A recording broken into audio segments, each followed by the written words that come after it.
André fala para Pedro: Pedro, eu achei o Messias. Pedro, eu encontrei o Messias. Glória a Deus, né? Pensou? Você pode fazer isso. Dizer para alguém que você encontrou o Messias. Você pode dizer para alguém que você encontrou o Messias. Então André diz para Pedro: encontrei o Messias. Dá o versículo 42: e levou a Jesus, e olhando Jesus para ele, disse: tu és Simão, filho de Jonas, tu serás chamado Cefas, que quer dizer Pedro. Então, repare que não foi Pedro que reagiu ao fato de estar encontrando com o Cristo. Foi Jesus que disse para Pedro quem ele era. Pedro, tu és Simão, tu és Simão, filho de Jonas, ou Simão Bar Jonas, dependendo da tradução. Porque Bar Jonas significa filho de Jonas. Todo nome na Bíblia que você encontrar que está lá Bar Jonas, Bar alguma coisa, é filho de Simão, filho de Jonas. Então, Jesus conhecia Pedro, mas Pedro não conhecia Jesus. Isso acontece muito, né? Isso acontece muito. Quantos não tem aí? Quantos não tem aí nessa mesma situação? Que Jesus já te conhece, e é óbvio que ele te conhece, mas você precisa conhecer Jesus. Você precisa conhecer o Messias. E se você conhece alguém que ainda não conhece o Messias, e você já conhece, apresente o Messias para ele. Apresente o Messias para ela. Faça como André. Diga para ele: ei, encontrei o Messias. Você vai reparar que Pedro, ele não diz nada. Olha aqui. Aí a história já muda, vai lá, ó. No dia seguinte, quis Jesus ir para Galileia e achou Filipe e disse-lhe: segue-me. E Filipe era de Betsaida, cidade de André e de Pedro. Filipe achou Natanael e disse-lhe: havemos achado aquele de quem Moisés escreveu na lei e de quem escreveu os profetas, Jesus de Nazaré, filho de José. Disse-lhe Natanael: pode vir alguma coisa boa de Nazaré? Disse-lhe Filipe: vem e vê. Jesus viu Natanael vir ter com ele e disse dele: eis aqui um varão, um verdadeiro israelita, em que não há dolo. Disse-lhe Natanael: de onde me conheces tu? Jesus respondeu e disse-lhe: antes que Filipe te chamasse, te vi, eu estando tu debaixo da figueira. Natanael respondeu e disse-lhe: Rabi, tu és o Filho de Deus, tu és o Rei de Israel. Olha como Natanael também já declara quem é Jesus. Você está reparando que os discípulos vêm conhecendo Jesus, se encontrando com Jesus e declarando quem é Jesus, confessando com a própria boca quem é Jesus? Você reparou isso? Ele encontra alguém, encontra Jesus e confessa quem é Jesus. E você reparou que Pedro não fez isso? Você reparou que aqui dessa história nós estamos lendo, Pedro não fez, os outros fizeram, mas Pedro não declarou quem era Jesus. Jesus declarou quem era Pedro, mas Pedro não declarou quem era Jesus. Natanael respondeu, versículo 49, Natanael respondeu e disse-lhe: Rabi, tu és o Filho de Deus, tu és o Rei de Israel. Jesus respondeu e disse-lhe: por que te disse, vi-te debaixo da figueira, crês? Coisas maiores do que essas verás. Isso quer dizer que você conhecer a Cristo, encontrar Ele, reconhecer a presença dEle, aceitá-lo na tua vida, isso é o primeiro passo, é o primeiro impacto, é o primeiro contato com o Filho de Deus, é o primeiro contato, você reconheceu o que Ele é e agora quer andar com Ele. Mas depois disso, coisas muito maiores você vai. É isso que Jesus está falando para ele. E você vai ver muito mais ainda. Você está admirado porque eu disse que te vi debaixo da figueira? Você vai ver muita coisa ainda. 51. E disse-lhe: na verdade vos digo que daqui em diante vereis os céus abertos e os anjos de Deus subirem e descerem sobre o Filho do Homem. Glória a Deus. Ou seja, Jesus está dizendo para ele: você está tendo uma experiência no natural. Você está me vendo no natural. O Filho do Homem, no natural. Mas ainda você vai ver o espiritual. Você ainda vai ver o que acontece no espiritual. Você ainda vai ver o que acontece no celestial. Ele está dizendo, não pare por aqui. Porque não é aqui que para. Aqui é só o começo. E quanta gente tem que se encontra com Jesus, aceita Jesus, às vezes até se batiza, às vezes até batizado nas águas, mas continua naquele mesmo nível do dia que olhou para ele pela primeira vez. E ele está dizendo, pare de olhar apenas para esse momento, porque muito mais ainda você tem para ver. Muito mais ainda. E o mais legal de tudo, o mais interessante, o mais maravilhoso, é que ele quer mostrar. Você quer ver o espiritual, quer ver o celestial, quer conhecer o ressurreto, o glorificado? Você provavelmente já passou por essa etapa que os discípulos estão passando aqui, de confessar a Jesus, de confessar que ele é o Messias, que ele é o Cristo, que ele é o Filho de Deus, que ele é o Filho do Homem, que ele é o Salvador, que ele é o teu único e suficiente Salvador. Talvez você já tenha feito isso. Se não fez, faça. Se não fez, faça. Mas talvez você já tenha feito. Se não fez, faça. Se não fez, faça. Se não fez, faça. Se não fez, faça. Ah, mas você vai ficar falando se não fez, faça, porque é muito importante que você faça. Entenda que ninguém que se encontra com ele continua do mesmo jeito. Continua sendo a mesma pessoa. Porque você pode mudar muita coisa na sua vida, mas só Jesus pode mudar você. Então Pedro, ele não, repare, que Pedro não confessa.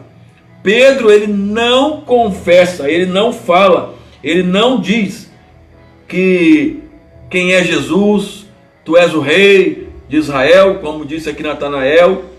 Essa figueira aqui, irmão, se você estudou comigo sobre a criação, se você pegou esse estudo, se não pegou, pegue lá no YouTube. Essa figueira aqui, te vi debaixo da figueira, ele ficou maravilhado por ter visto debaixo da figueira. Ele ficou maravilhado porque Jesus falou isso, porque a figueira aqui é o mundo habitável. Jesus estava falando do mundo habitável. Natanael entendeu do que Jesus estava falando e ficou maravilhado, porque quando ele entende isso, ele percebe que Jesus é aquele que é desde o princípio, que é o princípio, que é o princípio. Natanael se ligou. Se ligue, fique ligado na palavra, fique ligado na palavra. Quanta coisa já não ouviu e deixou passar batido. Nós vamos lá para Mateus 16. Outro, não é aquele mesmo momento, é outro momento. Chegando Jesus às partes da Cesareia de Filipe, interrogou seus discípulos dizendo, quem dizem os homens ser o Filho de Deus? Entenda que ele está perguntando para discípulo que já tinha confessado quem era Jesus. Mas tinha um ali no meio que não havia confessado. Aqui, ó, veja a importância de confessar Jesus Cristo, de confessar quem é Cristo na sua vida. Quem é Cristo, como você vê ele, quem você entende que ele é. Pedro não havia confessado. Então Jesus provoca essa resposta. Jesus provoca essa resposta. Olha aí. Versículo 15. Disse-lhes ele, e vós, quem dizeis que eu sou? Aí Simão confessa o que ele já tinha que ter confessado lá atrás, quando ele viu Jesus pela primeira vez. E Simão Pedro respondendo disse, tu és o Cristo, o Filho de Deus. Jesus não deixa passar nada batido. Não tem nada batido. Tem que confessar que ele é o Cristo, o Filho de Deus. Então vai confessar. E como ele tinha interesse, como tem interesse em mim, como tem interesse em você, ele não deixa nada passar batido e não deixou passar batido. Porque é necessário que todo aquele que crê, confesse que creia. Porque com a boca se confessa para a salvação. Romanos 10, 9 e 10. Romanos 10, 9 e 10.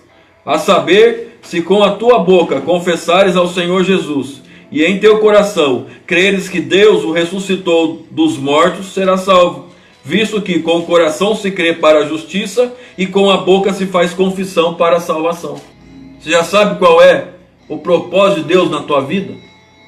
Talvez você não saiba qual é o propósito ainda. Procure saber, procure em Deus, procure saber. Mas com certeza, Ele não te chamou à toa. Deus tem um propósito com você. Confesse que Ele é o Cristo, que Ele é o Messias, que Ele é o Filho de Deus, que Ele é o Salvador, que fora dele não tem Salvador. Confesse, confesse, confesse. Aleluia, Jesus. Glória a Deus. Versículo 17, vamos lá. E Jesus respondendo disse-lhe: bem-aventurado és tu que confessa que Jesus, quem Jesus é. Simão Barjonas, porque não foi carne e sangue quem te revelou, mas meu Pai que está nos céus. Então Pedro recebeu a revelação do Pai, de que ele, Pedro, estava diante do Filho. Maravilhoso isso, irmãos. Maravilhoso isso. Maravilhoso. Versículo 18. Então vamos ver aqui, primeiro, Salmo 68. Daqui nós vamos lá para o Salmo 68. Versículo 26 e 27. Celebrai a Deus nas congregações. Salmista já está falando da igreja. Celebrai a Deus aonde? Nas congregações. E você que diz que não precisa ir para a congregação, que não precisa congregar, até o salmista dizendo: celebrai a Deus nas congregações, ao Senhor desde a fonte de Israel. Ali está o pequeno Benjamim. O pequeno Benjamim. Sabe quem é o pequeno Benjamim?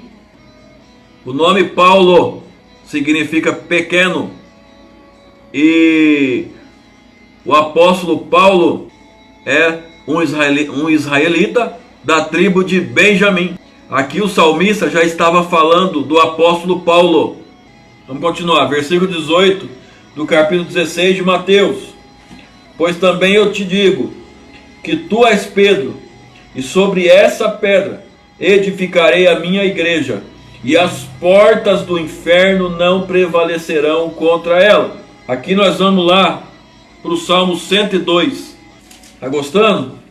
Só gosta da palavra quem é crente. Isso se escreverá para a geração futura, e o povo que se criar louvará o Senhor. A geração futura, a igreja, a geração do tempo da graça, a igreja do Senhor. E essa geração futura, a igreja, esse povo que se criar, louvará o Senhor. Louvará o Senhor. A igreja, geração futura, é o povo que se criará. Somos nós hoje. Hoje. Aqui está falando de mim, está falando de você, está falando da igreja congregada, está falando da igreja reunida, da igreja louvando ao Senhor. Louve ao Senhor. Louve ao Senhor. Louve ao Senhor. O tema: pois também eu te digo que tu és Pedro, e sobre essa pedra edificarei a minha igreja. A pedra é Pedro, e a igreja está edificada sobre ele. Mas Pedro morreu, ou não? Pedro morreu.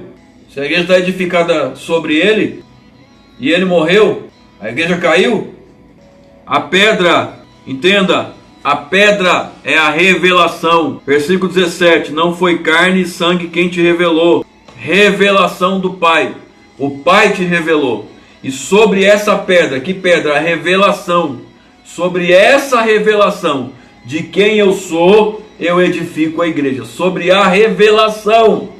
Sobre a revelação do Pai, eu edifico a igreja. Não é Pedro que é a pedra. A pedra é a revelação. Então Pedro foi papa? Não. Pedro não foi papa. Pedro não foi papa e a igreja não foi edificada sobre ele. A igreja foi edificada sobre a revelação. Revelação da palavra. Versículo 19. Estamos terminando. Para quem ele vai dar a chave do reino dos céus? Para quem tiver a revelação. Para quem tiver a pedra. Para quem tiver a revelação. Para quem tiver a revelação, ele dá a chave. Para quê? Para que tudo o que ligares na terra seja ligado nos céus. Tudo que desligado na terra, seja desligado no céu. Então quem recebe a chave? Quem tem a revelação. E o que é a pedra que Jesus está falando que edificará a igreja em cima dessa pedra? É a revelação. A pedra é a revelação. E quem tiver a revelação, recebe a chave. O que é a chave? A chave é a autoridade. Autoridade. Autoridade. Para quê? Está escrito no versículo 18: e as portas do inferno não prevalecerão contra ela. Então quem tiver a revelação, recebe a autoridade como igreja, para que as portas do inferno não prevaleçam contra a igreja, para que as portas do inferno não prevaleçam contra essa pessoa que tem a revelação, porque essa pessoa que tem a revelação, ela faz parte do corpo de Cristo, e quem faz parte do corpo de Cristo tem a revelação, e quem tem a revelação tem a chave, tem a autoridade, e quem tem autoridade, as portas do inferno não prevalecerão sobre quem tem autoridade. Jesus não edificou a igreja sobre Pedro. Jesus edificou a igreja sobre a revelação. Estude mais sobre esse tema. Reveja os textos. Reveja a aula se for necessário. Chame alguém para ver com você. Aproveite. Tá certo? Aproveite. Aqui é a Academia de Profetas da Armon. Fique com Deus. A paz do Senhor Jesus.